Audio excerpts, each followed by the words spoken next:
আপনারা মুসলমান ভোটটাকে কাটাকাটি করে বাংলাকে বিজেপি আনার পথ প্রশস্ত করছেন। আপনাদের যোগ্য জবাব আমরা দেব। এবারে কিন্তু ২০২৬ সালে ৪ তারিখের পরে আপনি ফুরপুরা শরীফে কোথায় থাকবেন ঠিক করে রাখেন। আর আপনার ওই ভক্তরা যারা কিছুই বোঝেন না, গাঁজাখোর, যারা মদখোর, যারা মাগিবাজি করে, তাদের ধর্ষকরা আপনাদের দলে নাম লিখিয়েছেন। তাদের তো যোগ্য আমরা জবাব দেবো। আরাবুল তো ছাড়, ক্যানিং পূর্বে আগে ট্রেলার দেখলো, যেদিনকে পুরো পিকচার দেখবে আরাবুল, তুমি সেই দিনের জন্য তৈরি থেকো। আইএসএফের ক্যান্ডিডেটকে আরাবুল ইসলাম, ওই জমি মাফিয়াটা, ওই দালালটা, যেখানে গরিব মানুষের জোর করে যে জমি দখল করে সেটা প্রমোটারের কাছে বিক্রি করে ওই জানোয়ারটা, সে ক্যানিং পূর্বের ক্যান্ডিডেট হয়েছে।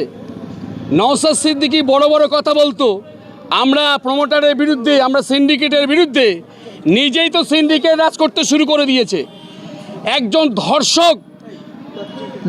ধর্ষক মানে নওশাদ সিদ্দিকী একজন ধর্ষক, যিনি বিয়ে করা বউকে অস্বীকার করেন, সেই পার্টির নেতা নীতি নৈতিকতা মানুষের জন্য উপকারী হবে সেটা হতে পারে না। তার বাস্তব উদাহরণ হলো আরাবুলের মতন লোককে ক্যানিং পূর্বে ক্যান্ডিডেট করার মধ্য দিয়ে প্রমাণিত হয়ে গেল। আজকে সকাল থেকে শওকত মোল্লা ভাঙড়ে একাধিক জায়গাতে তিনি রাজনৈতিক কর্মী সভা মিছিল করছেন। আজকে দেখলাম যে ঘটকপুকুর চৌপাতে শওকত মোল্লাকে দেখে স্লোগান দেওয়া হয়।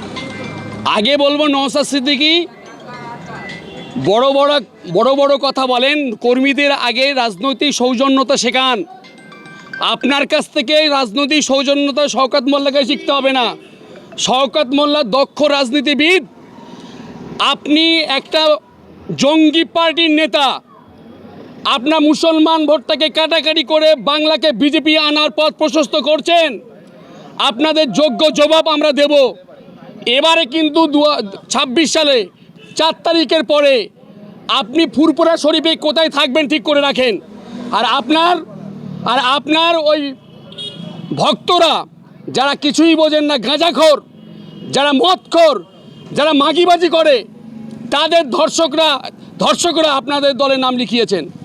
তাদের তো যোগ্য আমরা জবাব দেবো। আরাবুল তো ছাড়, ক্যানিং পূর্বে আগে ট্রেলার দেখলো, যেদিনকে পুরো পিকচার দেখবে আরাবুল, তুমি সেই দিনের জন্য তৈরি থেকো।